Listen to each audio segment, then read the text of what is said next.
He said it like it was already settled, like the verdict had come in decades ago and the appeals were long over. Dr. Edmund Hargrove turned from the blackboard, chalk still in hand, and looked out at his advanced composition theory class the way a man looks at a room he has always owned. 24 students at the Royal Academy of Music in London sat with their notebooks open, pens moving, transcribing his words the way students transcribe facts. Not opinions, facts. The date was October 14th, 1975. The time was 2:17 in the afternoon. And the words Dr. Hargrove had just spoken, the ones he underlined with a single hard stroke of chalk, were these. The Beatles were not musicians. They were a commercial phenomenon. 4 working-class boys who happened to write catchy melodies at the right moment in history. Musically, children playing with crayons. 23 students nodded. A few smiled. One girl in the front row wrote it down with 2 underlines. The man in row 3 did not nod. He had been sitting there for 91 minutes without saying a single word. Plain jeans, a plain brown jacket, no jewelry, no entourage, no reason for anyone to look twice. His pen had stopped moving 7 minutes ago. At the exact moment, the professor had turned to the subject of popular music and its intellectual poverty.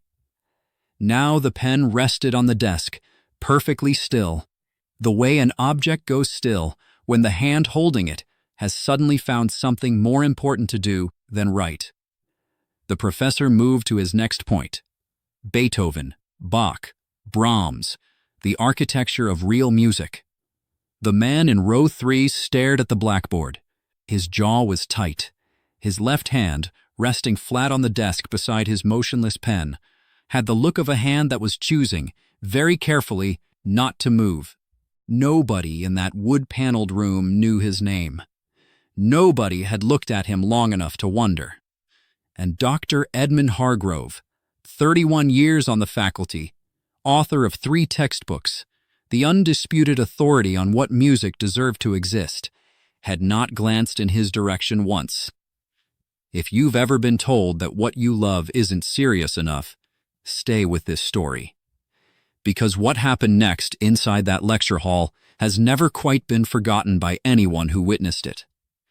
What that quiet man did next would be talked about in music schools across Britain for the next 50 years. But to understand why it mattered so deeply, you have to understand who he was when he walked into that classroom. And more importantly, who he was trying not to be. The lecture continued.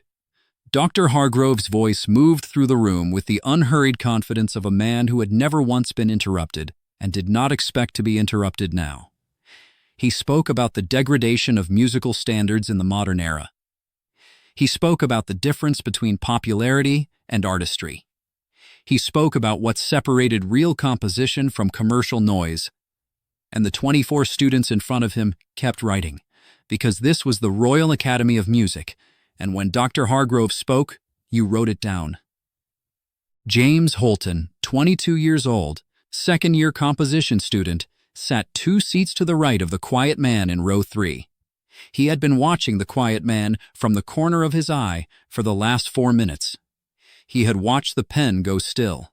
He had watched the jaw tighten.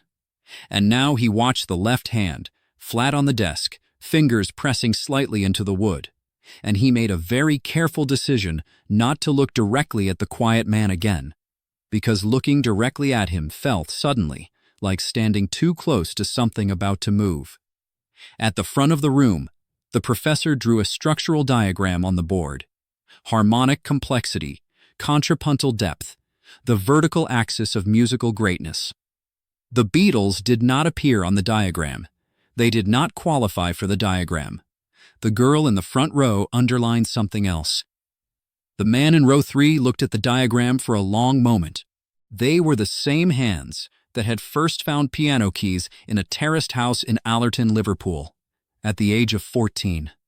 The same hands that had written the opening notes of something on a tour bus in 1965, or backstage in Hamburg, or half asleep in a Jane Asher's family home in Wimpole Street at dawn. The details of when and where had blurred over time, but the feeling never had. The feeling of hearing something arrive from somewhere you couldn't name, and having no choice but to follow it all the way to the end. He had not come here today to be recognized. He had not come here to be Paul McCartney. He had come as a favor to a young musician who needed someone in the room who believed in him. Because Paul McCartney remembered, with extraordinary clarity, what it felt like to be a young musician who needed exactly that.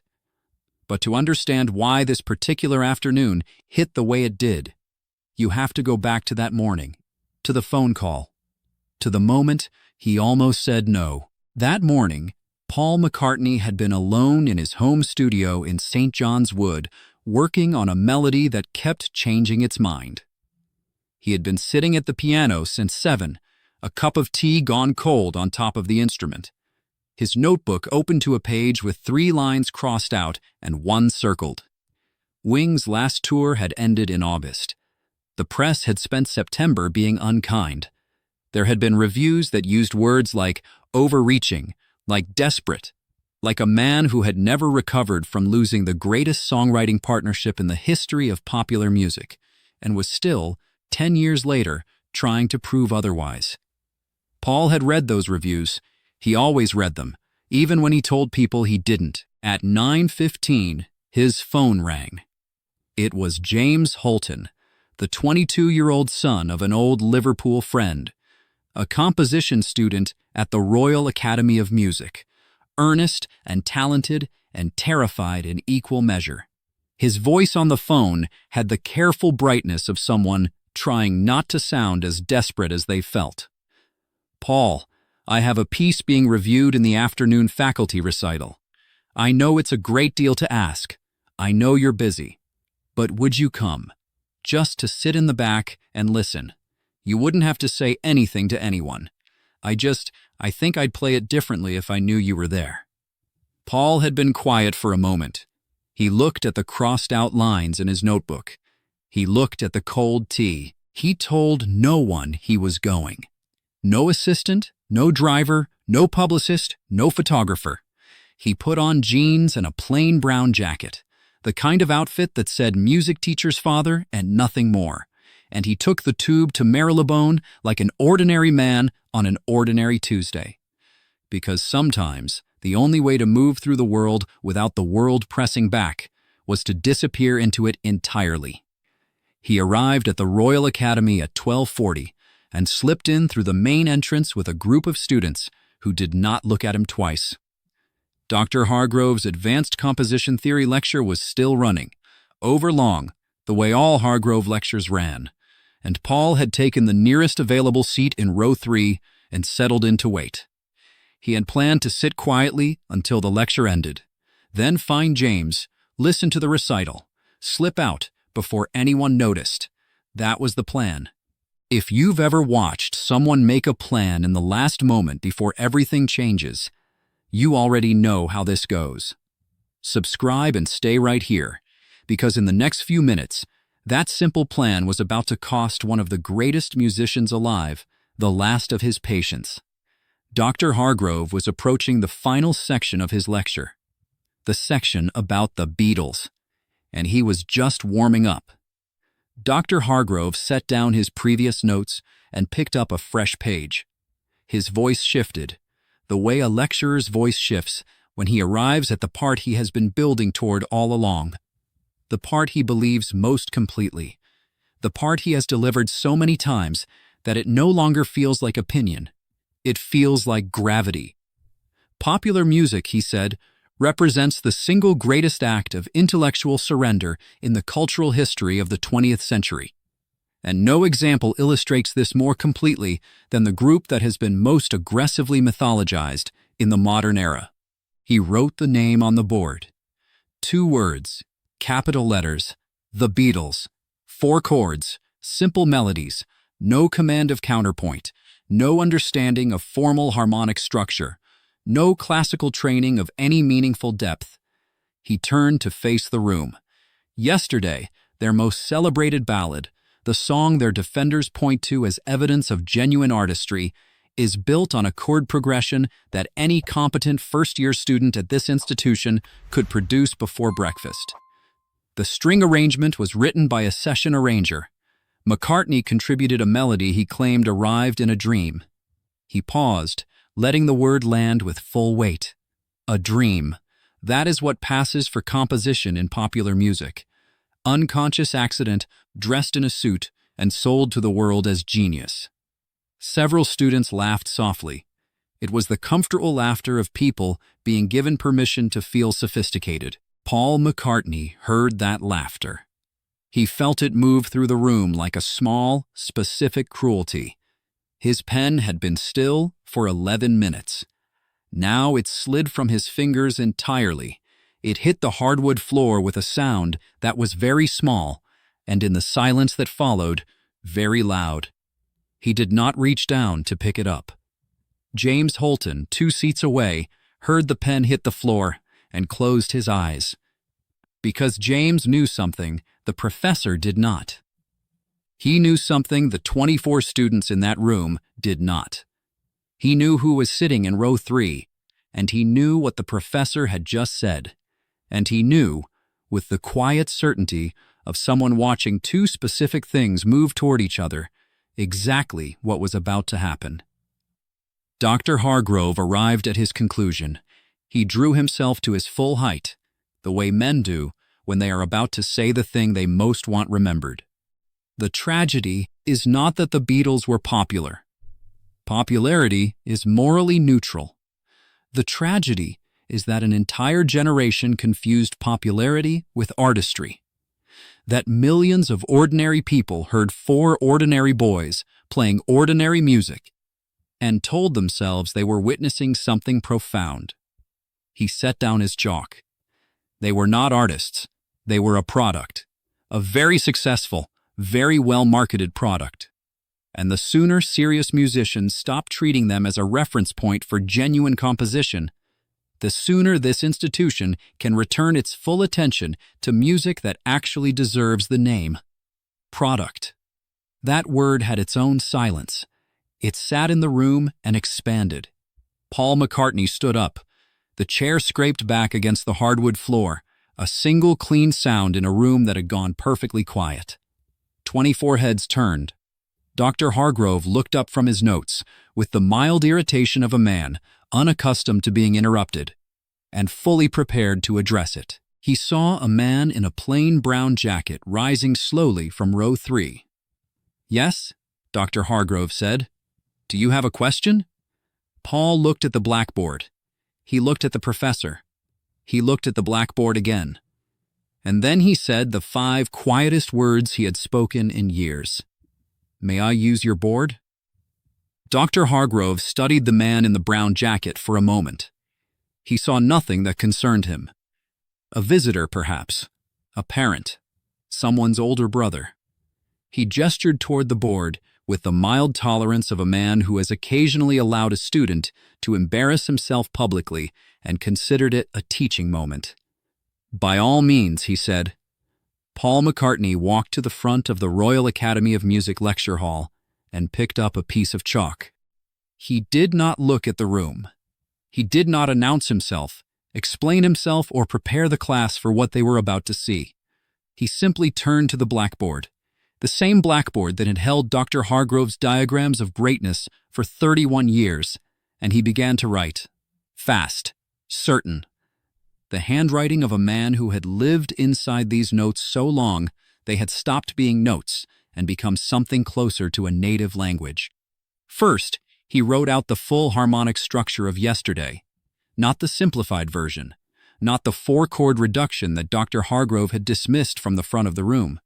The complete structure, the Neapolitan 6th in the bridge, the flattened 7th borrowed from the parallel minor, the suspended resolution that makes the ear ache for 2 full beats before it finds its way home. The chord sequence filled an entire section of the board in clean, formally precise notation. Then he moved to Eleanor Rigby. He wrote the string ostinato, the hidden countermelody running beneath the vocal line, moving in contrary motion against it. the technique traceable directly to Baroque counterpoint, the kind of structural decision that does not happen by accident and cannot be explained by a dream. Then Blackbird, the finger-picking architecture laid out measure by measure, the alternating bass pattern, the open-string drone, the direct lineage from Bach's Bourrée in E minor, the influence of Villa-Lobos's classical guitar etudes that Paul had studied quietly, privately, without telling anyone, because he had always been learning and had never once stopped. Then Michel, the French minor cadence, in the bridge, borrowed from Django Reinhardt, from Charles Trenet, from a tradition of harmonic sophistication that had nothing to do with accident and everything to do with a young man from Liverpool who listened to everything and forgot nothing. The room had gone absolutely still. Dr. Hargrove was leaning forward, not consciously, the way a chess master leans forward when the board he dismissed reveals a move he failed to see. His eyes moved across the notation with the slow, unwilling recognition of a man whose certainty is being rearranged in real time. In the front row, Sophie Whitmore, 20 years old, second-year theorist, the girl who had written the professor's words with 2 underlines, had stopped writing entirely. She was staring at the board with her pen suspended above her notebook, perfectly motionless, the way the man in row 3 had been sitting 20 minutes ago. Paul set the chalk down on the tray. He turned to face the room for the first time, chalk dust on his right hand. His expression was completely calm, the calm of a man who has said everything he needed to say and is entirely prepared for whatever comes next. Yesterday is written in a Mixolydian mode with a borrowed chord from the parallel minor, a technique Schubert pioneered and Chopin refined. Eleanor Rigby uses a string ostinato in contrary motion, that is Baroque counterpoint. Blackbird's finger-picking traces directly to Bach. These were not accidents, they were instincts that happened to be correct.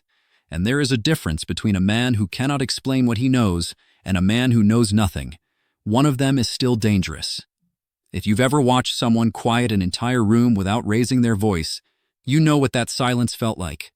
Subscribe and stay here, because the moment that silence broke is the moment this story becomes something none of those 24 students ever fully recovered from. Sophie Whitmore looked up from the board. She looked at the chalk dust on his right hand. She looked at the way his left hand rested at his side. The left hand, the one a certain kind of musician always leads with. And something shifted in her face. Something moved from confusion into the outer edge of the impossible. Sophie Whitmore said one word. She said it quietly, the way you say something when you are not entirely sure the world you are currently sitting in is the same world you woke up in that morning. She said it to no one in particular, to the room, to the air, to the notation still chalked across the blackboard in a handwriting she was only now beginning to place. That's Paul McCartney. The room did not erupt. Rooms do not erupt when something sacred walks into them uninvited. They go still. The way this room went still. 24 students and 1 professor, all of them suspended in the same arrested moment, all of them looking at the man in the plain brown jacket who was standing at the front of the lecture hall with chalk dust on his right hand and absolutely nothing left to prove. Dr. Hargrove's face moved through its own private reckoning. 31 years of certainty does not collapse all at once. It goes in stages. First the confusion, who is this man?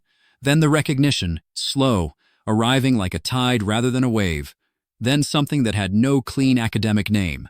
Something that lived in the territory between shame and awe and the particular devastation of understanding, too late, that the thing you dismissed was the very thing you should have studied.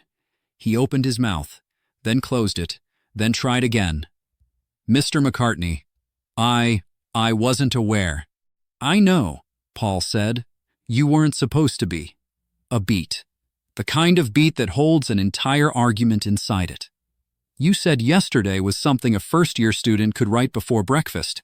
I wrote it at 21. I woke up with the melody in my head and spent 6 weeks asking every musician I knew if they had heard it somewhere before. Because I was convinced it was too simple, too obvious. I was terrified it wasn't good enough to be mine. He picked up his jacket from the back of the row 3 chair. It took me 6 weeks to believe it belonged to me." He looked at the professor one final time. Not with anger, with something quieter and far more permanent than anger. "Does that sound like something a first-year student could do before breakfast?"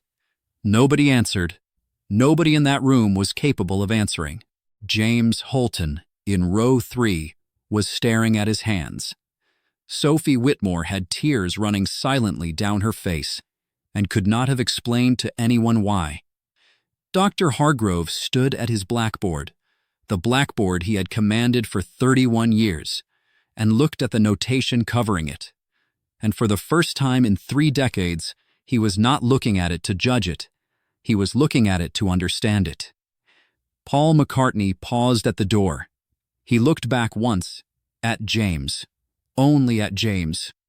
"Your recital is at 4, he said. "I'll be in the back." Dr. Edmund Hargrove never delivered the musical degradation lecture again. Students who asked about the Beatles in the years that followed reported that he paused before answering. A pause that had not been there before, the kind that lives in a man after something has permanently rearranged him. He retired from the Royal Academy in 1981.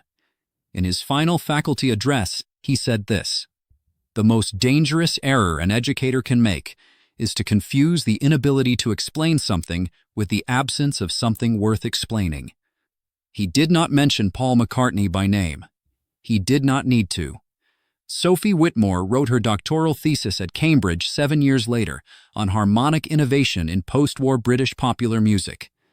The opening dedication read simply, "To the man in row 3. James Holton played his recital that afternoon at 4 o'clock. Paul sat in the back row and said nothing. James received the highest faculty score of his year. That evening, Paul sent him a note with 4 words written in his hand. "You are not wrong." Yesterday has been covered more than 2,200 times. It remains the most recorded song in the history of music. Paul McCartney still tells the story occasionally of being 21 years old, waking with a melody he was convinced was too simple, spending 6 weeks asking everyone he trusted if they had heard it somewhere before. 6 weeks of being certain it wasn't good enough to be his.